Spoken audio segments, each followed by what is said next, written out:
അപ്പോൾ നമ്മൾ പ്രൊഡക്ഷനെ പറ്റിയാണ് പഠിച്ചുകൊണ്ടിരിക്കുന്നത് അല്ലേ. അതായത് ഒരു സിനിമയുടെ ഷൂട്ടിംഗ് തുടങ്ങാനായിട്ട് പോവുകയാണ്. അപ്പോൾ സിനിമയുടെ ഷൂട്ടിംഗ് തുടങ്ങുന്നതിന് മുമ്പായിട്ട് തന്നെ വളരെ പ്രധാനമായിട്ട് വേണ്ട ഒന്നാണ് സ്ക്രിപ്റ്റ് ബോക്സ്.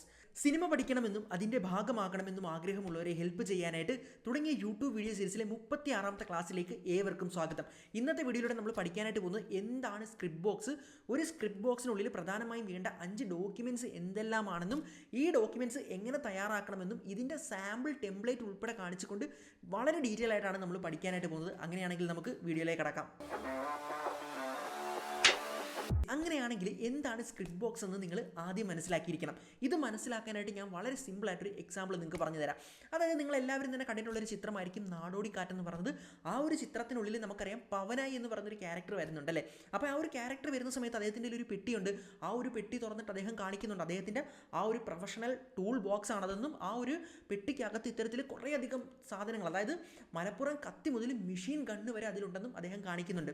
അങ്ങനെ നോക്കുകയാണെങ്കിൽ അതായത് ഒരു പ്രൊഫഷണൽ കില്ലറായിട്ടുള്ള പവനായുടെ ടൂൾസ് സൂക്ഷിക്കുന്ന ഒരു പെട്ടിയാണ് അദ്ദേഹത്തിൻ്റെ ആ ഒരു വെപ്പൺ ബോക്സ് എങ്കിൽ ഇവിടെ സിനിമയിലേക്ക് വരുന്ന സമയത്ത് അസിസ്റ്റൻറ്റ് ഡയറക്ടേഴ്സിൻ്റെയും അസോസിയേറ്റ് ഡയറക്ടേഴ്സിൻ്റെയും അവരുടെ പണിയാതിരുന്ന അല്ലെങ്കിൽ അവരുടെ ടൂൾ ബോക്സിനെയാണ് നമ്മളിവിടെ സ്ക്രിപ്റ്റ് ബോക്സ് എന്ന് പറയുന്നത്.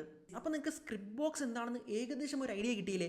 അങ്ങനെയാണെങ്കിൽ ഈ ഒരു കേസിൽ പ്രൊഫഷണൽ കില്ലറായിട്ടുള്ള പവനായുടെ പെട്ടിക്കുള്ളിൽ മലപ്പുറം കത്തിയും മെഷീൻ ഗണ്ണും അമ്പും വില്ലും ഒക്കെയാണ് ഉള്ളതെങ്കിൽ ഇവിടെ നമുക്ക് ഇത്തരത്തിൽ അസിസ്റ്റൻറ്റ് ഡയറക്ടറിൻ്റെ അല്ലെങ്കിൽ അസോസിയേറ്റ് ഡയറക്ടറിൻ്റെ ആ ഒരു ടൂൾ ബോക്സിനുള്ളിൽ എന്തെല്ലാമാണ് ഉള്ളതെന്ന് നോക്കാം. അപ്പോൾ ഒരു സ്ക്രിപ്റ്റ് ബോക്സിനകത്തുള്ള ഒന്നാമത്തെ പ്രധാനപ്പെട്ട ഡോക്യുമെൻ്റ് ആണ് സ്ക്രിപ്റ്റും അതുപോലെ തന്നെ ഷൂട്ടിംഗ് സ്ക്രിപ്റ്റും. അപ്പോൾ സ്ക്രിപ്റ്റ് എന്താണെന്ന് നമ്മൾ ഓൾറെഡി കുറേയധികം ക്ലാസ്സുകൾ കവർ ചെയ്തിട്ടുണ്ട്. എങ്ങനെയാണ് സ്ക്രിപ്റ്റ് എഴുതേണ്ടത്, എങ്ങനെയാണ് അത് മുഴുവനായിട്ടും ചെയ്യേണ്ടതെന്നൊക്കെ തന്നെ നമ്മൾ കവർ ചെയ്തിട്ടുണ്ട്. അതുകൊണ്ട് നിങ്ങൾക്ക് സ്ക്രിപ്റ്റ് എന്താണെന്ന് അറിയാമെന്ന് ഞാൻ വിശ്വസിക്കുന്നു. എന്നാൽ പല ആൾക്കാർക്കും ഷൂട്ടിംഗ് സ്ക്രിപ്റ്റ് എന്താണെന്ന് ചിലപ്പോൾ ഡൗട്ട് ഉണ്ടായിരിക്കും അല്ലേ. അപ്പോൾ സ്ക്രിപ്റ്റ് നമുക്കറിയാം, അതായത് ഒരു തിരക്കഥാകൃത്ത് അയാളുടെ മനസ്സിൽ കാണുന്ന കാര്യം എന്താണോ അതെല്ലാം തന്നെ ഒരു ഫോർമാറ്റിൽ കൃത്യമായിട്ട് എഴുതി വെക്കുന്നു. അത് യൂണിവേഴ്സൽ ഫോർമാറ്റ് ആയിക്കോട്ടെ അല്ലെങ്കിൽ 2 കോളം ഫോർമാറ്റ് ആയിക്കോട്ടെ. എന്നാൽ ഷൂട്ടിംഗ് സ്ക്രിപ്റ്റ് എന്ന് പറയുന്നത് തിരക്കഥാകൃത്ത് എഴുതി കൊടുത്ത ആ ഒരു സാധനം അതിനെ എങ്ങനെയാണ് സിനിമയാക്കേണ്ടതെന്ന്, അതായത് ആ ഒരു സ്ക്രിപ്റ്റിനകത്ത് ഇത്തരത്തിൽ ഏത് ഷോട്ടുകളാണ് എടുക്കേണ്ടത്, ഏത് ക്യാമറ ആംഗിളാണ് ഉപയോഗിക്കേണ്ടത്, ഏത് ക്യാമറ മൂവ്മെൻ്റ് ആണ് ഉപയോഗിക്കേണ്ടത്, അതുപോലെ തന്നെ അങ്ങനെയുള്ള പ്രധാനപ്പെട്ട, അതായത് ഒരു ഡയറക്ടറിൻ്റെ വിഷനിൽ അദ്ദേഹം അതിന് സിനിമയാക്കാനായിട്ട് പോകുന്ന സമയത്ത് എന്തെല്ലാമാണ് എവിടെയെല്ലാമാണ് വേണ്ടതെന്ന് കുറിച്ച് വെക്കുന്നതിനെയാണ് നമ്മൾ ഷൂട്ടിംഗ് സ്ക്രിപ്റ്റ് എന്ന് പറയുന്നത്. സംഭവമൊന്നുമില്ല, അതായത് ഒരു സ്ക്രിപ്റ്റ് ഉണ്ടെങ്കിൽ ആ ഒരു 2 കോളം സ്ക്രിപ്റ്റ് ആണെങ്കിൽ ആ 2 കോളം സ്ക്രിപ്റ്റിനകത്ത് ഇത്തരത്തിൽ ഒരു സൈഡിൽ വിഷ്വലും ഒരു സൈഡിൽ ഇത്തരത്തിൽ ഓഡിയോ ആണെങ്കിൽ അതിൽ ആ സ്ക്രിപ്റ്റ് പോകുന്നതിനനുസരിച്ച് ഓക്കെ ഇന്ന സംഭവം ഇന്ന ഷോട്ടിൽ എടുക്കണം, ഇന്ന സംഭവം ഇന്നത് വെച്ചെടുക്കണം, ഇങ്ങനെ ക്യാമറ വെച്ചെടുക്കണം, ഇങ്ങനെ എടുക്കണം, ക്രെയിൻ ഉപയോഗിക്കണം, ഇങ്ങനെയുള്ള കാര്യങ്ങളെല്ലാം ഒരു ഡയറക്ടർ അദ്ദേഹത്തിൻ്റെ വിഷൻ അനുസരിച്ച് കൊണ്ട് ആ ഒരു 2 കോളം സ്ക്രിപ്റ്റിലേക്ക് എഴുതി വെക്കുകയാണെങ്കിൽ അതിനെയാണ് നമ്മൾ ഷൂട്ടിംഗ് സ്ക്രിപ്റ്റ് എന്ന് സിമ്പിളായിട്ട് പറയുന്നത്. അതുപോലെ തന്നെ ഇത് മാത്രമല്ല, ഇനിയിപ്പോൾ ടൈം ലാപ്സ് വരികയാണെങ്കിലോ അല്ലെങ്കിൽ ഒരു മൊണ്ടാഷ് വരികയാണെങ്കിലോ അല്ലെങ്കിൽ ഇനിയിപ്പോൾ നിങ്ങളുടെ ആ ഒരു സ്ക്രിപ്റ്റിൻ്റെ ഇടയിൽ അല്ലെങ്കിൽ ഏതെങ്കിലും ഒരു ഷോട്ടിനിടയിലായിട്ട് നിങ്ങൾക്ക് എന്തെങ്കിലും ഒരു ഇൻസേർട്ട് ഷോട്ടോ അങ്ങനെ എന്തെങ്കിലും എക്സ്ട്രാ ആഡ് ചെയ്ത് കാണിക്കേണ്ടതുണ്ട്, അതായത് തിരക്കഥയിലില്ലാത്ത എന്തെങ്കിലും നിങ്ങളെന്ന് പറഞ്ഞ ഡയറക്ടർക്ക് ആഡ് ചെയ്യേണ്ടതുണ്ടെങ്കിൽ അതെല്ലാം തന്നെ ആ തിരക്കഥയിൽ നിങ്ങൾക്ക് നോട്ട് ചെയ്ത് വെക്കാൻ പറ്റുന്നതാണ്. അതിനെയാണ് നമ്മൾ ഷൂട്ടിംഗ് സ്ക്രിപ്റ്റ് എന്ന് പറയുന്നത്. ഓക്കെ, അപ്പോൾ ഷൂട്ടിംഗ് സ്ക്രിപ്റ്റ് എന്താണെന്ന് നിങ്ങൾക്ക് മനസ്സിലായി. അങ്ങനെയാണെങ്കിൽ ഷൂട്ടിംഗ് സ്ക്രിപ്റ്റിന് ഒരു പ്രത്യേക ഒരു ടെംപ്ലേറ്റോ മറ്റൊന്നും കാണിക്കേണ്ട ആവശ്യകത ഇല്ലെന്നാണ് ഞാൻ മനസ്സിലാക്കുന്നത്. കാരണം ഷൂട്ടിംഗ് സ്ക്രിപ്റ്റ് എന്ന് പറഞ്ഞാൽ ഒരു പ്രോപ്പർ ഇങ്ങനെ ഒരു ഫോർമാറ്റ് വേണമെന്നൊന്നുമില്ല. നിങ്ങളൊരു ഡയറക്ടർ ആണെങ്കിൽ നിങ്ങൾക്ക് മനസ്സിലാകുന്ന രീതിയിൽ, നിങ്ങൾക്കും നിങ്ങളുടെ അസിസ്റ്റൻസിനും മനസ്സിലാകുന്ന രീതിയിൽ പ്രോപ്പറായിട്ട് നിങ്ങൾ എവിടെയെങ്കിലും തന്നെ ആ ഒരു സ്ക്രിപ്റ്റിൽ 2 കോളം സ്ക്രിപ്റ്റിൽ എവിടെയെങ്കിലുമൊക്കെ തന്നെ നിങ്ങൾ നോട്ട് ചെയ്ത് വെച്ചാൽ മതിയാകും. അത് നിങ്ങളുടെ സൗകര്യത്തിന് നിങ്ങൾക്ക് ചെയ്യാൻ പറ്റുന്നതാണ്. അങ്ങനെയാണെങ്കിൽ നമ്മളിനി അടുത്ത സ്ക്രിപ്റ്റ് ബോക്സിലെ രണ്ടാമത്തെ ഡോക്യുമെൻറ്റിലേക്ക് നോക്കുകയാണെങ്കിൽ അതിനെയാണ് നമ്മൾ സീൻ ഓർഡർ എന്ന് പറയുന്നത്. അതായത് സീൻ ഓർഡർ എന്ന് പറയാൻ നിങ്ങൾക്ക് വേണമെങ്കിൽ അതിനെ അല്ലെങ്കിൽ സ്റ്റെപ്പ് ഔട്ട്ലൈൻ എന്ന് പറയാം, അല്ലെങ്കിൽ നിങ്ങൾക്ക് 1 ലൈൻ എന്നും പറയാനായിട്ട് പറ്റുന്നതാണ്. അപ്പോൾ ഇവിടെ സീൻ ഓർഡർ എന്താണെന്ന് ചോദിക്കുകയാണെങ്കിൽ ഇത്തരത്തിൽ നമ്മൾ ഓൾറെഡി സ്റ്റെപ്പ് ഔട്ട്ലൈനെ കുറിച്ച് കഴിഞ്ഞൊരു ക്ലാസ്സിൽ, മുമ്പത്തെ ഒരു ക്ലാസ്സിൽ പഠിച്ചിരുന്നു, നിങ്ങൾ കണ്ടിട്ടുണ്ടാകുമെന്ന് വിശ്വസിക്കുന്നു. ഓക്കെ, അതിൽ നമ്മൾ പറഞ്ഞിരുന്നല്ലോ, അതായത് ഒരു തിരക്കഥ എഴുതുന്ന സമയത്ത് അല്ലെങ്കിൽ നിങ്ങളൊരു തിരക്കഥയുമായിട്ടൊരു പ്രൊഡ്യൂസറിനെ കാണാൻ പോകുന്ന സമയത്ത് ഇത്തരത്തിൽ നിങ്ങളുടെ കയ്യിൽ ഒരു സ്റ്റെപ്പ് ഔട്ട്ലൈൻ ഉണ്ടായിരിക്കണം. അപ്പോൾ സ്റ്റെപ്പ് ഔട്ട്ലൈൻ എന്താണ്, അതായത് ഒരു സിനിമയുടെ ആ ഒരു സീന്, ഓരോ സീനിന് വരുന്ന പർപ്പസ് എന്താണോ അതിങ്ങനെ എഴുതി വെക്കുന്ന ഒരു ലിസ്റ്റിനെയാണ് നമ്മൾ എന്താ പറയുക സ്റ്റെപ്പ് ഔട്ട്ലൈൻ എന്ന് പറയുന്നത് അല്ലേ. അങ്ങനെയാണെങ്കിൽ ആ ഒരു സ്റ്റെപ്പ് ഔട്ട്ലൈൻ എന്തായാലും നിങ്ങൾ തിരക്കഥ ചെയ്യുന്ന സമയത്ത് നിങ്ങളുടെ കയ്യിൽ ഉണ്ടായിരിക്കും. എന്നാൽ അതിനെ തന്നെയാണ് നമ്മൾ സീൻ ഓർഡർ എന്ന് പറയുന്നത്. എന്നാൽ ഇതിനെ നമ്മൾ ഒരു സീൻ ഓർഡർ ബുക്ക് ആക്കുകയാണ് വേണ്ടത്. അതായത് ഷൂട്ടിങ്ങിന് പോകുന്ന സമയത്ത് നിങ്ങളൊരു സീൻ ഓർഡർ ബുക്ക് പ്രിപ്പയർ ചെയ്യേണ്ടതുണ്ട്. അങ്ങനെയാണെങ്കിൽ അതിൽ ഓരോ പേജിലും ഓരോ സീനായിരിക്കും. അപ്പോൾ അതനുസരിച്ച് കൊണ്ട് നിങ്ങൾക്ക് ഒരു സീൻ നമ്പർ പെട്ടെന്ന് ഡയറക്ടർ ചോദിക്കുകയാണ് ഇന്ന സീനിൽ എന്താ നടക്കുന്നത് ചോദിക്കുകയാണെങ്കിൽ നിങ്ങൾക്ക് ആ ഒരു സീൻ ഓർഡർ ബുക്ക് എടുത്തിട്ട് അതിലേക്ക് നോക്കുകയാണെങ്കിൽ ആ സീനിലെ കംപ്ലീറ്റ് വിവരങ്ങൾ നിങ്ങൾക്ക് മനസ്സിലാക്കാനും അത് നിങ്ങൾക്ക് ആ ഡയറക്ടറിനോടോ അല്ലെങ്കിൽ മറ്റാരോടോ ഒരാളോടെങ്കിലും ഷെയർ ചെയ്യാൻ സാധിക്കുന്നതാണ്. അപ്പോൾ ഇതിങ്ങനെ പറഞ്ഞു കഴിഞ്ഞാൽ നിങ്ങൾക്ക് ചിലപ്പം കുറച്ച് കൺഫ്യൂഷൻ വരാനുള്ള സാധ്യതയുണ്ട്. അതുകൊണ്ട് ഒരു സീൻ ഓർഡറിൻ്റെ ടെംപ്ലേറ്റ് എങ്ങനെയാണെന്ന് ഞാൻ നിങ്ങൾക്ക് കാണിച്ചു തരാം. അപ്പോൾ നിങ്ങൾ ഈ കാണുന്നതാണ് ഒരു സീൻ ഓർഡറിൻ്റെ സാമ്പിൾ ടെംപ്ലേറ്റ് എന്ന് പറയുന്നത്. മാർക്കോ എന്ന് പറയുന്ന ചിത്രത്തിൻ്റെ ഒരു സീൻ എടുത്തുകൊണ്ട് നിങ്ങളെ പഠിപ്പിക്കാൻ വേണ്ടിയിട്ട് ഞാൻ ജസ്റ്റ് ഒരു സാമ്പിൾ ഉണ്ടാക്കിയത് മാത്രമാണ്. അങ്ങനെയാണെങ്കിൽ നോക്കാം. ഇവിടെ നിങ്ങൾ കാണുന്നത് സീൻ നമ്പർ 16A ആണ്. ആ ഒരു ലൊക്കേഷൻ ഇവിടെ കൊടുത്തിട്ടുണ്ട്, പള്ളി എന്ന് കൊടുത്തിട്ടുണ്ട്. ആ ഒരു സീനിൻ്റെ ചെറിയൊരു ഡിസ്ക്രിപ്ഷൻ, അതായത് ഒരു 1 ലൈനിൽ ഒരു ചെറിയൊരു ഡിസ്ക്രിപ്ഷനിൽ എഴുതിയിട്ടുണ്ട്. അതായത് വിക്ടറിൻ്റെ സംസ്കാര ചടങ്ങുകൾ നടക്കുന്നു, അവിടേക്ക് വരുന്ന മാർക്കോ അയാൾ ടോണി ഐസക്കിൻ്റെയും റസലിൻ്റെയും മുന്നിൽ വെച്ച് പരസ്യമായി തൻ്റെ അനിയൻ്റെ മരണത്തിന് പ്രതികാരം ചെയ്യുമെന്ന് പ്രഖ്യാപിക്കുന്നു. അതാണ് ആ ഒരു സീനിൽ നടക്കുന്നതല്ലേ, ആ ഒരു പള്ളിയിലുള്ള സീൻ. സിനിമ കണ്ടിട്ടുണ്ടെങ്കിൽ നിങ്ങൾക്ക് അറിയാൻ പറ്റുന്നതാണ്. അതുപോലെ തന്നെ അതിൻ്റെ സൈഡിലായിട്ട് എഴുതിയിട്ടുണ്ട് ഇൻറ്റീരിയർ ആണ്, അതുപോലെ തന്നെ ഡേ ആണെന്ന് എഴുതിയിട്ടുണ്ട്. അപ്പോൾ ഇനി താഴേക്ക് നോക്കുകയാണെങ്കിൽ അതിലുള്ള ആർട്ടിസ്റ്റുകൾ ആരെല്ലാമാണ്, എക്സ്ട്രാസ് ആരെല്ലാമാണെന്ന് എഴുതിയിട്ടുണ്ട്. അതായത് ആ ഒരു സീനിലുള്ള ആർട്ടിസ്റ്റുകൾ ഉണ്ണിമുകുന്ദനുണ്ട്, അതുപോലെ തന്നെ സിദ്ദിഖുണ്ട്, ജഗദീഷുണ്ട്, അഭിമന്യു തിലകനുണ്ട്, അതുപോലെ തന്നെ അൻസൻ പോളുണ്ട് അല്ലേ. അതുപോലെ തന്നെ നോക്കുകയാണെങ്കിൽ കോസ്റ്റ്യൂം, അതായത് ഞാനിപ്പോൾ ഉണ്ണിമുകുന്ദൻ്റെ കോസ്റ്റ്യൂം മാത്രമേ, ഉണ്ണിമുകുന്ദൻ്റെയും സിദ്ദിഖിൻ്റെ കോസ്റ്റ്യൂം മാത്രമേ ജസ്റ്റ് എഴുതിയിട്ടുള്ളൂ. അതായത് ബ്ലാക്ക് സൂട്ടും അതുപോലെ തന്നെ സിദ്ദിഖിൻ്റെ ഷർട്ടും മുണ്ടുമാണെന്നാണ് എൻ്റെ ഓർമ്മ. അതുപോലെ തന്നെ നോക്കുകയാണെങ്കിൽ ഇവിടെ പ്രോപ്പർട്ടീസ്, അതായത് ആ ഒരു ശവപ്പെട്ടിയുണ്ട്, അതുപോലെ തന്നെ നോക്കുകയാണെങ്കിൽ ടേബിളും മൈക്കും, അതുപോലെ ഉണ്ണിമുകുന്ദൻ വരുന്ന സമയത്ത് അയാളുടെ ഒരു അംബ്രല ഉണ്ടായിരുന്നില്ലേ. അപ്പോൾ ഇതാണ് ഒരു സീൻ ഓർഡർ എന്ന് പറയുന്നത്. അതായത് ഈ ഒരു സീനിന് വേണ്ടിയിട്ടുള്ള ഒരു പേജാണിത്. അപ്പം ഇതേപോലെ തന്നെ ആ ഒരു സിനിമയിൽ ഒരു 90 സീൻ ഉണ്ടെങ്കിൽ 90 പേജുള്ളൊരു ബുക്ക്, ഇതേപോലെ സീൻ ഓർഡറുകളുള്ള ഒരു ബുക്കിനെയാണ് നമ്മൾ സീൻ ഓർഡർ ബുക്ക് എന്ന് പറയുന്നത്. ഓക്കെ, അപ്പോൾ ഇത് നിങ്ങളുടെ കയ്യിലുണ്ടെങ്കിൽ ആ ഷൂട്ടിംഗ് നടക്കുന്ന സമയത്ത്, അതായത് നിങ്ങൾ എടുത്ത് പെട്ടെന്ന് ചോദിക്കുകയാണ് 17ാമത്തെ സീൻ എന്താണ്, അതിൽ ആരെല്ലാമാണ് ഉള്ളത്, അതിൽ എന്തെല്ലാം പ്രോപ്പർട്ടീസ് അല്ലെങ്കിൽ എന്തെല്ലാം കോസ്റ്റ്യൂമാണ് വേണ്ടതെന്നൊക്കെ ചോദിക്കുകയാണെങ്കിൽ നിങ്ങൾ ഈ സീൻ ഓർഡർ ബുക്ക് എടുത്ത് പെട്ടെന്ന് നോക്കുകയാണെങ്കിൽ ആ ഒരൊറ്റ പേജിൽ ആ ഒരു സീനിനകത്തുള്ള എല്ലാ കാര്യങ്ങളും ഉണ്ടായിരിക്കും. നിങ്ങൾക്ക് പെട്ടെന്ന് മനസ്സിലാക്കാനായിട്ട് പറ്റുന്നതാണ്. അപ്പോൾ നിങ്ങൾക്ക് സീൻ ഓർഡർ എന്താണെന്നും ഇത് എങ്ങനെയാണ് തയ്യാറാക്കേണ്ടതെന്ന് മനസ്സിലായില്ലേ. അങ്ങനെയാണെങ്കിൽ നമുക്ക് സ്ക്രിപ്റ്റ് ബോക്സിലെ 3ാമത്തെ പ്രധാനപ്പെട്ട ഡോക്യുമെൻറ്റിലേക്ക് പോകാം. അതാണ് ഡെയിലി ഷൂട്ടിംഗ് ചാർട്ട്. അപ്പോൾ ഇതിലേക്ക് വരികയാണെങ്കിൽ നമ്മൾ ഓൾറെഡി പ്രീ പ്രൊഡക്ഷൻ്റെ ക്ലാസ്സിൽ പഠിച്ചിരുന്നു അല്ലേ. അതായത് ഷൂട്ടിങ്ങിന് മുമ്പായിട്ട് തന്നെ പ്രധാനപ്പെട്ട ചെയ്യേണ്ട ഏറ്റവും വലിയ കാര്യമെന്ന് പറയുന്നത് ഷൂട്ടിംഗ് ഷെഡ്യൂൾ ചെയ്യുക എന്നുള്ളതാണ്. അതായത് പറയുകയാണെങ്കിൽ ഏതെല്ലാം ദിവസമാണ് ഷൂട്ടിംഗ് നടക്കുക, എവിടെയെല്ലാമാണ് നടക്കുക, ആർട്ടിസ്റ്റിൻ്റെ ഡേറ്റിൻ്റെ അവൈലബിലിറ്റിയും ലൊക്കേഷൻ്റെ അവൈലബിലിറ്റി ഇതെല്ലാം കൂടെ നോക്കിക്കൊണ്ട് ഇതിനനുസരിച്ച് കൊണ്ട് ഈ കാര്യങ്ങളെല്ലാം പ്രിപ്പയർ ചെയ്ത് ചെയ്യുക എന്ന് പറയുന്നത് വലിയൊരു തലവേദന പിടിച്ച പണിയാണല്ലേ.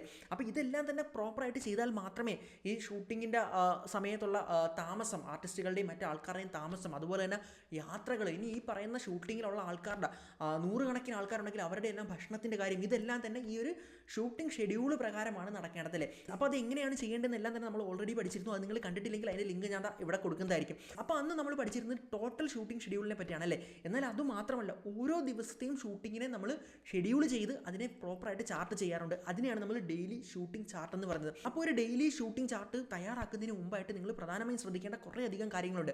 അതായത് ആ ഒരു ദിവസത്തെ എത്ര സീനുകളാണ് എടുക്കാനായിട്ട് ഉദ്ദേശിക്കുന്നത്, ആ സീനുകളിലെല്ലാം തന്നെ ഏതെല്ലാം നടന്മാരാണുള്ളത്, അതുപോലെ തന്നെ ഇവരെല്ലാം മേക്കപ്പ് ചെയ്ത് വരുന്നതിന് എത്ര സമയമാണ് എടുക്കുന്നത്, അതുപോലെ തന്നെ ഈ സീനുകളെല്ലാം എടുക്കുന്നതിനായിട്ട് ലൈറ്റപ്പ് ചെയ്യണമല്ലോ, ആ ലൈറ്റപ്പ് ഒക്കെ ചെയ്യുന്നതിനായിട്ട് എത്ര സമയമാണ് എടുക്കുന്നത്, അതുപോലെ തന്നെ ഈ പറയുന്ന രീതിയിൽ, അതായത് ഒരു സീൻ എടുക്കാനായിട്ട് എത്ര നേരം എടുക്കുന്നു, അതുപോലെ തന്നെ ഇവർക്ക് ബ്രേക്ക് കൊടുക്കുന്നുണ്ടെങ്കിൽ എത്ര നേരമായിരിക്കും ബ്രേക്ക് കൊടുക്കാൻ സാധ്യതയുള്ളത്, അതുപോലെ തന്നെ ഇപ്പം ഒരു ദിവസം തന്നെ എന്തെങ്കിലും ലൊക്കേഷൻ ഷിഫ്റ്റോ യാത്രയൊക്കെ വരികയാണെങ്കിൽ ആ ഒരു ടൈമിന് ഇതിനെല്ലാം മാനിച്ചുകൊണ്ടായിരിക്കണം ഈ ഒരു ഡെയിലി ഷൂട്ടിംഗ് ചാർട്ട് നിങ്ങൾ തയ്യാറാക്കേണ്ടത്.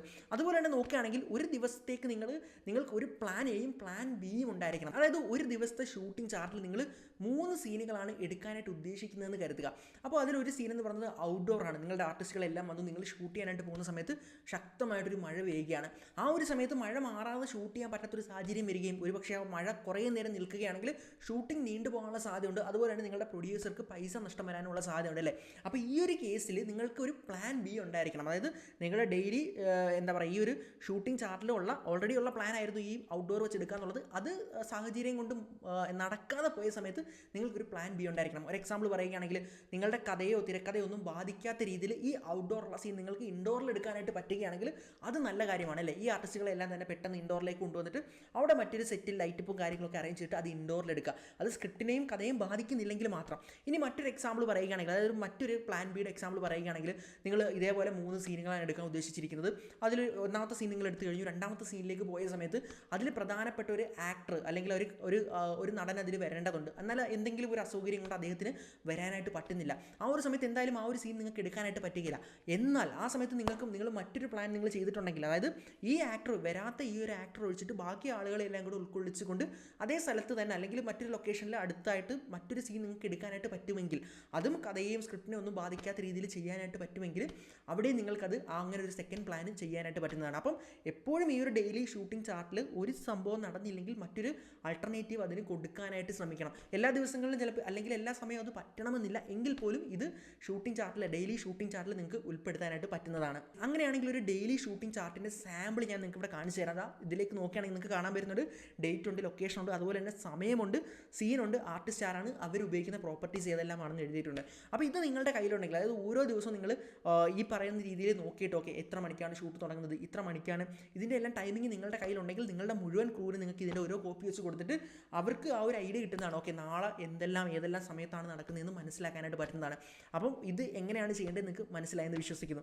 അങ്ങനെയാണെങ്കിൽ ഇത് നമുക്ക് അടുത്ത, അതായത് സ്ക്രിപ്റ്റ് ബോക്സിലെ 4ാമത്തെ ഡോക്യുമെൻറ്റിലേക്ക് പോകാം. അതാണ് കണ്ടിന്യൂറ്റി ബുക്ക് എന്ന് പറയുന്നത്. അപ്പോൾ കണ്ടിന്യൂറ്റിയിലേക്ക് കിടക്കുകയാണെങ്കിൽ ഒരു സിനിമയിൽ 3 തരം കണ്ടിന്യൂറ്റികളാണ് പ്രധാനമായും ശ്രദ്ധിക്കേണ്ടത്.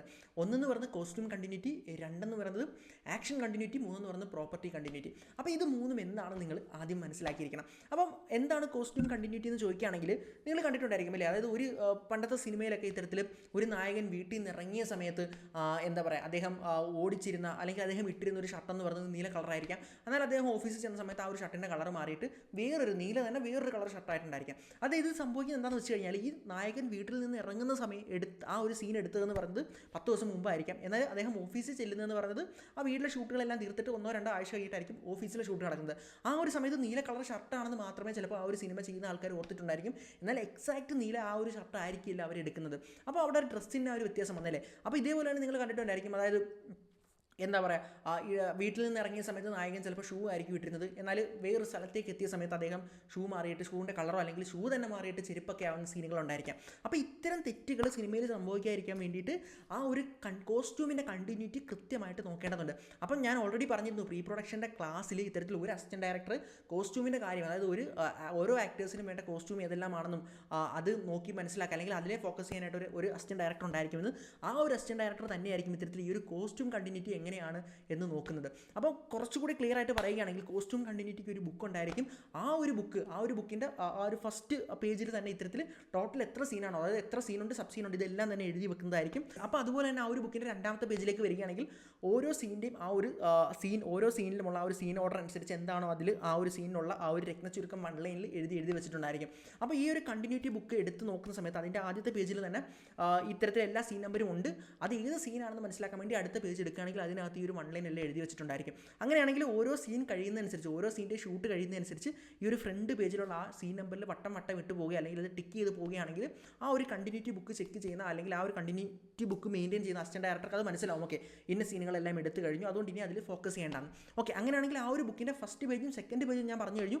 ഇനി അകത്തേക്ക് പോവുകയാണെങ്കിൽ ഓരോ സീനും എടുത്തിട്ട് ഓരോ സീനിനും ഓരോ കഥാപാത്രങ്ങളും ഇട്ടിരിക്കുന്ന ഡ്രസ്സുകൾ ഏതെല്ലാമാണെന്നും അതിന് മുമ്പത്തെ സിനിമയായിട്ട് കണക്ട് ചെയ്തിട്ട് അല്ലെങ്കിൽ അതിൽ വരുന്ന വ്യത്യാസം എന്തെല്ലാമാണെന്നും എല്ലാം സഹിതം, അതായത് ഫോട്ടോ സഹിതം അവർ എടുത്തു വെക്കുന്നതായിരിക്കും. അപ്പോൾ ഇത് നിങ്ങൾക്ക് പറഞ്ഞ് മനസ്സിലാക്കി തരുന്നതിൽ നല്ലത് അതിൻ്റെ ടെംപ്ലേറ്റ് എങ്ങനെയാണ്, അതായത് ഒരു കണ്ടിന്യൂറ്റി ബുക്കിനകത്ത് എങ്ങനെയാണ് ആ ഒരു ടെംപ്ലേറ്റ് വരുന്നതെന്ന് കാണിച്ചു തരാം. അപ്പോൾ നിങ്ങളിവിടെ കാണുന്നതാണ് മാർക്കോ എന്ന് പറഞ്ഞ ആ ഒരു സിനിമയുടെ ആ ഒരു സീൻ എടുത്തിട്ട് ഒരു സാമ്പിൾ ഞാൻ നിങ്ങളെ പഠിപ്പിക്കാൻ വേണ്ടിയിട്ട് ഒരു സാമ്പിൾ ടെംപ്ലേറ്റ് ക്രിയേറ്റ് ചെയ്തിരിക്കുകയാണ്. അപ്പോൾ ഇതിലേക്ക് നോക്കുകയാണെങ്കിൽ നിങ്ങൾക്ക് കാണാനായിട്ട് പെടുന്നുണ്ട് ആ ഒരു പ്രൊഡക്ഷൻ്റെ ടൈറ്റിൽ കൊടുത്തിട്ടുണ്ട്, അതുപോലെ ക്യാരക്ടർ ആരാണ്, ഈ ഒരു ഷീറ്റിൽ ഞാൻ കൊടുത്തിരിക്കുന്ന ക്യാരക്ടർ ആരുടെ കോസ്റ്റ്യൂം ആണെന്നുള്ളത് കൊടുത്തിട്ടുണ്ട്, അതുപോലെ തന്നെ ഷൂട്ട് ഡേറ്റ് ഏത് ദിവസമാണ് ഷൂട്ട് ചെയ്യുന്നതെന്നുള്ളത് കൊടുത്തിട്ടുണ്ട്.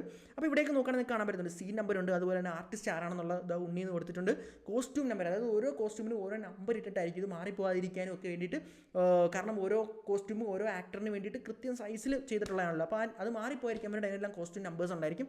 അതുപോലെ നോക്കുകയാണെങ്കിൽ ഏത് സെറ്റിൽ വെച്ചാണ് ഇത് നടക്കുന്നതെന്നുള്ളത്, അതുപോലെ തന്നെ കൃത്യമായിട്ട് അത് മറന്നു പോയിരിക്കാൻ വേണ്ടി, കാരണം ഇന്ന് അതൊക്കെ നോക്കിയിട്ടുണ്ടെങ്കിലും ആ ഒരു വിഷ്വലി ഒരു ഫോട്ടോ കയ്യിലുണ്ടെങ്കിൽ മനസ്സിലാവില്ലേ, അപ്പോൾ ആ ഒരു ഫോട്ടോ കൊടുക്കാനുള്ള സ്ഥലം, അതുപോലെ തന്നെ കോസ്റ്റ്യൂമിൻ്റെ ഡിസ്ക്രിപ്ഷൻ ഉണ്ട്, അതായത് ഇപ്പോൾ ഈ ഒരു സീനിലേക്ക് നിങ്ങൾ നോക്കണമെങ്കിൽ കാണാൻ പറ്റുന്നുണ്ട്, അതായത് ബ്ലാക്ക് സൂട്ടും ബ്ലാക്ക് പാൻറ്റും അതുപോലെ തന്നെ ബ്ലാക്ക് ഷൂ ഒക്കെയാണ് ഇതിലുള്ളതെന്ന് കാണാൻ പറ്റുന്നുണ്ട്. അതുപോലെ തന്നെ ഇപ്പുറത്തേക്ക് നോക്കുകയാണെങ്കിൽ ആക്സസറീസ്, അതായത് എന്തെല്ലാമാണ് കയ്യിലുള്ളത് നിങ്ങൾക്ക് കാണാനായിട്ട് പറ്റുന്നുണ്ട്. ഇവിടെ ഉണ്ണിമോൻ്റെ കയ്യിൽ ഒരു വാച്ച് ഉള്ളതായിട്ട് കാണാൻ പറ്റുന്നുണ്ട്, അതുപോലെ തന്നെ കഴുത്തിലൊരു ചെയിൻ കിടക്കുന്നതായിട്ടും കാണാൻ പറ്റുന്നുണ്ട്. ഓക്കെ അപ്പോൾ ഇതാണ്, അതായത് ഓരോ സീനിലും എന്താ പറയുക, അപ്പം ഇതിൻ്റെ ഗുണം എന്താണെന്ന് വെച്ച് കഴിഞ്ഞാൽ ഇത് കയ്യിലുണ്ടെങ്കിൽ ഇനി അടുത്ത സീനിലേക്ക് പോകുന്ന സമയത്ത് ഇതിൻ്റെ ഒരു കണ്ടിന്യൂറ്റി ആണെങ്കിൽ അവർക്കത് നോട്ട് ചെയ്ത് വളരെ ഈസി ആയിട്ട് ഈ ഡ്രസ്സുകൾ തന്നെയാണ് അടുത്ത സീനിൽ കണ്ടിന്യൂസ് സീനിൽ ഉപയോഗിക്കുന്നതെന്ന് കൺഫേം ചെയ്യാനായിട്ട് പറ്റും. അങ്ങനെയാണെങ്കിൽ നമ്മൾ അടുത്ത് നോക്കാനായിട്ട് പോകുന്നത് പ്രോപ്പർട്ടി കണ്ടിന്യൂറ്റിയിലേക്കാണ്. അപ്പോൾ പ്രോപ്പർട്ടി കണ്ടിന്യൂറ്റി എന്താണെന്ന് ചോദിക്കുകയാണെങ്കിൽ ഒരു സിനിമയിൽ ഒരു കഥാപാത്രം ഉപയോഗിക്കുന്ന പ്രോപ്പർട്ടി ഒരു സീൻ മാറുന്നതിനനുസരിച്ച് കൃത്യമായിട്ട് അത് മാറിപ്പോകുന്നില്ല എന്ന് ഉറപ്പുവരുത്തുന്നതാണ് പ്രോപ്പർട്ടി കണ്ടിന്യൂറ്റി എന്ന് പറയുന്നത്. ഇപ്പോൾ ഒരു എക്സാമ്പിൾ പറയുകയാണെങ്കിൽ നിങ്ങൾ മാർക്കോ സിനിമ കണ്ടു കാണുമല്ലേ, ആ ഒരു മാർക്കോയിൽ കുറേ അധികം ഡിഫൻഡേഴ്സ് ഇങ്ങനെ ഉപയോഗിക്കുന്നുണ്ട് അല്ലേ. എന്നിരുന്നാൽ പോലും ഉണ്ണിമുകുന്ദൻ ഉപയോഗിക്കുന്ന അല്ലെങ്കിൽ ആ മാർക്കോ എന്ന് പറയുന്ന ആ ഒരു നായകൻ ഉപയോഗിക്കുന്ന ഡിഫൻഡർ എന്ന് പറയുന്നത് ഒരു നിശ്ചിത മോഡലായിരിക്കും. ആ ഒരു ഡിഫൻഡറിന് ഒരു കൃത്യം എന്താ പറയുക ഒരു നമ്പർ ഉണ്ടായിരിക്കും അല്ലേ. എന്നാൽ ഡിഫൻഡേഴ്സ് ഷൂട്ട് നടക്കുന്നതിനിടയിൽ ഡിഫൻഡർ മാറിപ്പോയിട്ട് ആദ്യത്തെ സീനിൽ ഉണ്ണിമുകുന്ദൻ ഉപയോഗിച്ച് ഡിഫൻഡർ അടുത്ത സീനിൽ വില്ലനായിട്ടുള്ള കഥാപാത്രം ഉപയോഗിക്കുകയാണെങ്കിൽ അവിടെ അത് പ്രോപ്പർട്ടി മാറിപ്പോകുന്നതാണ്. അപ്പം ഇത് കൃത്യമായിട്ട് മാറിപ്പോയിരിക്കും. അതായത് ഇന്ന ഡിഫൻഡറാണ് ഇന്ന ആൾ സിനിമയുടെ തുടക്കം മുഴുവൻ അവസാനം വരെ ഉപയോഗിക്കേണ്ടതെന്ന് പ്രോപ്പറായിട്ട് നോക്കുന്നത് ഇത്തരത്തിൽ ഈ പറയുന്ന പ്രോപ്പർട്ടി എന്താ പറയുക ആ ഒരു കണ്ടിന്യൂറ്റി നോക്കുന്ന ഒരാളായിരിക്കും, അസിസ്റ്റൻറ്റ് ഡയറക്ടർ ആയിരിക്കും. ഓക്കെ, അങ്ങനെയാണെങ്കിൽ ഇത് മാത്രമല്ല, അതായത് ഇപ്പം പറയുകയാണെങ്കിൽ ഇപ്പം ഒരാൾ സിഗരറ്റ് വലിച്ചുകൊണ്ടിരിക്കുകയാണെങ്കിൽ ആ സിഗരറ്റ് വലിച്ചുകൊണ്ടാണ് ഒരാളോട് സംസാരിച്ചുകൊണ്ടിരിക്കുന്നതെങ്കിൽ ആ ഒരു സീൻ തുടങ്ങി തീരാറാകുമ്പോഴത്തേക്കും അദ്ദേഹം ആ ഒരു സിഗരറ്റ് വലിച്ചു തീർന്നിരിക്കണം. അപ്പം പെട്ടെന്ന് ഒരു ഷോട്ട് എടുത്ത് നിന്ന് കുറേ കഴിയുമ്പോഴത്തേക്കും ആ സിഗരറ്റ് കത്തി തീർന്നിട്ടായിരിക്കും. അങ്ങനെ അപ്പോൾ അടുത്ത സിഗരറ്റ് ആ കൃത്യം അളവിലെടുത്ത് വെച്ചിട്ട് ഓക്കെ എവിടെ എത്രത്തോളം എത്തി എന്നുള്ളത് ഡിസൈഡ് ചെയ്യണം. അതുപോലെ തന്നെ ഇപ്പോൾ ഭക്ഷണം കഴിച്ചുകൊണ്ടിരിക്കുകയാണെങ്കിലും അല്ലെങ്കിൽ മദ്യപിക്കുകയാണെങ്കിലും ഇതൊക്കെ തന്നെ കൃത്യമായിട്ട് അളവ് കൂടുന്നതും കുറയുന്നതും ഒക്കെ കൃത്യമായിട്ട് അത് ആ ഒരു പ്രോപ്പർട്ടി കണ്ടിന്യൂറ്റി നോക്കുന്ന ആൾ മാനേജ് ചെയ്യേണ്ടതുണ്ട്. ഇത് മാത്രമല്ല, ഇപ്പോൾ ഒരു വീടിൻ്റെ ലൈറ്റ് ഒരാൾ ഒരു റൂമിൽ നിന്ന് രാത്രി ഇറങ്ങി പോവുകയാണെങ്കിൽ ലൈറ്റ് ഓഫ് ചെയ്തിട്ടാണോ പോയത്, ലൈറ്റ് ഓൺ ആക്കിയിട്ടാണോ പോയത് തുടങ്ങിയ കാര്യങ്ങളെല്ലാം തന്നെ ആ ഒരു ബുക്കിൽ എഴുതി വെക്കേണ്ടതുണ്ട്. അതുപോലെ തന്നെ നിങ്ങളുടെ സീനിൽ ഒരു ക്ലോക്ക് കാണിക്കുന്നുണ്ടെങ്കിൽ ആ ഒരു ക്ലോക്കിൻ്റെ ടൈം പോകുന്നത്, അല്ലെങ്കിൽ നിങ്ങളുടെ ആ ഒരു സിനിമ കാണിക്കുകയാണെങ്കിൽ ആ ഒരു സിനിമയിൽ ഉടനീളം ഒരു വീടിൻ്റെ ഫ്രണ്ടിൽ ഒരു മരം നിൽപ്പുണ്ടെങ്കിൽ ആ മരം കാലങ്ങൾ മാറുന്നതനുസരിച്ച് കൃത്യമായിട്ട് വളരുന്നത്, അല്ലെങ്കിൽ നിങ്ങളുടെ നായകൻ ഒരു ഫയലുമായിട്ട് പുറത്തേക്ക് പോകുന്നെങ്കിൽ ആ ഫയൽ തന്നെയാണ് 2 ദിവസം കഴിഞ്ഞ് കാണിക്കുന്നുണ്ടെങ്കിൽ ആ ഫയൽ മാറിപ്പോകാതിരിക്കുക. അങ്ങനെയുള്ള കാര്യങ്ങളൊക്കെയാണ് ഇത്തരത്തിൽ പ്രോപ്പർട്ടി കണ്ടിന്യൂറ്റിയിൽ അസിസ്റ്റൻറ്റ് ഡയറക്ടർ നോക്കേണ്ടത്. ഓക്കെ, അങ്ങനെയാണെങ്കിൽ ഇനി നമ്മൾ അടുത്ത കണ്ടിന്യൂറ്റിയിലേക്ക് പോവുകയാണ്. അതാണ് ആക്ഷൻ കണ്ടിന്യൂറ്റി എന്ന് പറയുന്നത്. അപ്പോൾ ആക്ഷൻ കണ്ടിന്യൂറ്റി എന്ന് പറയുന്നത് പ്രധാനമായിട്ടും ഷൂട്ടിംഗ് എല്ലാം കഴിഞ്ഞതിന് ശേഷം ഇത്തരത്തിൽ എഡിറ്റർ എഡിറ്റ് ചെയ്യാതിരിക്കുന്ന സമയത്ത് അയാൾക്ക് സ്മൂത്തായിട്ട് എഡിറ്റ് ചെയ്യാനായിട്ട് അയാളെ ഹെൽപ്പ് ചെയ്യുന്നൊരു കാര്യമാണ് ഈ ആക്ഷൻ കണ്ടിന്യൂറ്റി എന്ന് പറയുന്നത്.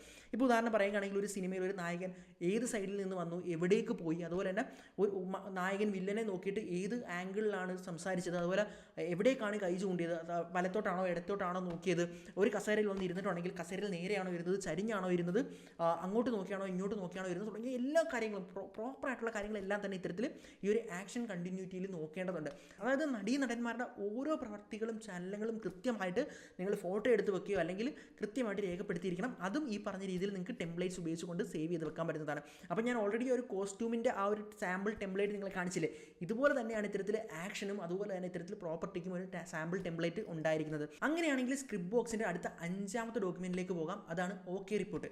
അപ്പോൾ ഓക്കെ റിപ്പോർട്ട് എന്താണെന്ന് നിങ്ങൾക്ക് പറഞ്ഞ് മനസ്സിലാക്കി തരുന്നതിന് മുമ്പായിട്ട് തന്നെ നിങ്ങൾ ക്ലാപ്പ് ബോർഡ് എന്താണെന്ന് മനസ്സിലാക്കിയിരിക്കണം അല്ലേ. അപ്പോൾ ക്ലാപ്പ് ബോർഡ് എന്താണെന്ന് നിങ്ങൾ എല്ലാവരും തന്നെ കണ്ടിട്ടുണ്ടായിരിക്കും അല്ലേ. അതായത് ഇതിനെയാണ് ക്ലാപ്പ് ബോർഡ് എന്ന് പറഞ്ഞ് നിങ്ങൾ എല്ലാവരും തന്നെ കണ്ടിട്ടുണ്ടായിരിക്കും. പൊടിയൊക്കെ വരുന്നത്. ഓക്കെ, അപ്പോൾ നിങ്ങൾ എല്ലാവരും തന്നെ കണ്ടിട്ടുണ്ടായിരിക്കും. അതായത് ഈ ഒരു ക്ലാപ്പ് ബോർഡ് ഉപയോഗിച്ചുകൊണ്ടാണ് കൃത്യമായിട്ട് സിനിമയുടെ ഷൂട്ടിംഗ് ഒക്കെ നടക്കുന്നത് അല്ലേ.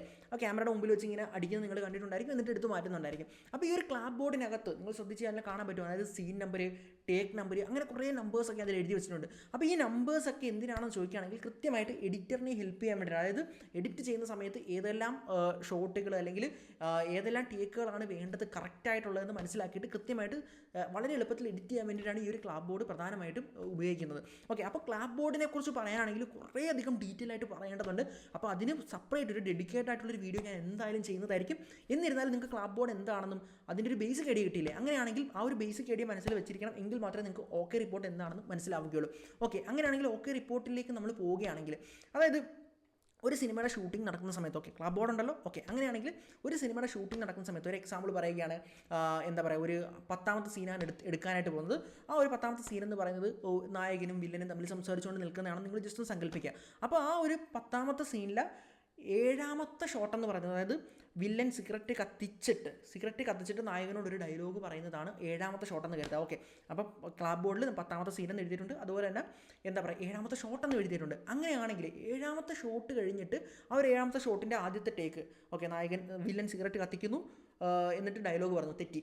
ഓക്കെ, എന്നിട്ട് വീണ്ടും അടുത്ത ഒരു ടേക്ക് എടുക്കുന്നു, തെറ്റി.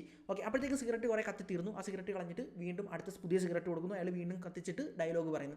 അപ്പം 10ാമത്തെ സീന് 7ാമത്തെ ഷോട്ട് ഒരു 5-6 ടേക്ക് എടുത്തു. 5-6 ടേക്ക് എടുത്തിട്ട് വന്ന് ശരിയാകുന്നില്ല എന്ന് വെക്കുക. ഓക്കെ, അങ്ങനെ ഒരു 8ാമത്തെ ടേക്കിലാണ് അത് കറക്റ്റ് ആയെന്ന് വെക്കുക. ഓക്കെ, നിങ്ങൾ ജസ്റ്റ് ഒന്ന് അസ്യൂം ചെയ്യുക. അങ്ങനെയാണെങ്കിൽ ഓക്കെ ഇത്രയും ടേക്കുകളെല്ലാം ഇരുന്ന് കണ്ടിട്ട്, അതായത് 10ാമത്തെ സീനിലെ 7ാമത്തെ ഷോട്ടിന് ഇത്രയധികം ടേക്ക് ഉണ്ടെങ്കിൽ 10ാമത്തെ സീനിൽ കുറേ അധികം ഷോട്ട് ഉണ്ടെങ്കിൽ അതിലെല്ലാം കുറേ ടേക്ക് കാണില്ല. അപ്പോൾ ഇതിലെല്ലാം ഏത് ടേക്കാണ് നല്ലത് അല്ലെങ്കിൽ ഏതാണ് കറക്റ്റ് ആയിട്ടുള്ളതെന്നെല്ലാം എഡിറ്റർ ഇരുന്ന് നോക്കിയിട്ട് എഡിറ്റ് ചെയ്യാനായിട്ട് പറ്റില്ല. അപ്പോൾ അദ്ദേഹത്തെ ഹെൽപ്പ് ചെയ്യാൻ വേണ്ടിയിട്ടാണ് ഈ പറഞ്ഞ ക്ലാപ്പ് ബോർഡിൽ ഈ നമ്പേഴ്സ് എല്ലാം ഉണ്ട്. അപ്പോൾ അതിൽ ആ ഒരു ഷൂട്ടിംഗ് നടക്കുന്ന സമയത്ത് തന്നെ ഏത് ടേക്കാണ് ഓക്കെ ആയതെന്നുള്ളത് കറക്റ്റായിട്ട് മാർക്ക് ചെയ്തിട്ട് ആ ഒരു ലിസ്റ്റ്, ആ ഒരു ഓക്കെ റിപ്പോർട്ടാണ് ഇത്തരത്തിൽ എഡിറ്ററിന് കൊടുക്കുന്നത്. അതിനെയാണ് നമ്മൾ ഓക്കെ റിപ്പോർട്ട് എന്ന് പറയുന്നത്. ഓക്കെ, അങ്ങനെയാണെങ്കിൽ 10ാമത്തെ സീനിൽ 7ാമത്തെ ഷോട്ട് 8ാമത്തെ ടേക്കാണ് കറക്റ്റ് ആയത്. അപ്പോൾ എഡിറ്റർ ഇരിക്കുന്ന സമയത്ത് അയാൾക്ക് അറിയാം 10ാമത്തെ സീനിൽ 7ാമത്തെ ഷോട്ട് 8ാമത്തെ ടേക്കാണ് കറക്റ്റ് ആയത്. അയാളിപ്പം ബാക്കി ടേക്കെല്ലാം കളഞ്ഞിട്ട് 8ാമത്തെ ടേക്ക് മാത്രം എടുത്ത് അവിടെ വെക്കും. അപ്പോൾ നിങ്ങൾക്ക് ഏകദേശം ഒരു ഐഡിയ കിട്ടിയില്ലേ? അങ്ങനെയാണെങ്കിൽ ഓക്കെ റിപ്പോർട്ടിൻ്റെ ഒരു സാമ്പിൾ ടെംപ്ലേറ്റ് ഞാൻ നിങ്ങൾക്ക് കാണിച്ചു തരാം. ഓക്കെ, അപ്പോൾ ഇവിടേക്ക് നോക്കുകയാണെങ്കിൽ നിങ്ങൾക്ക് കാണാനായിട്ട് പറ്റുന്നുണ്ട്.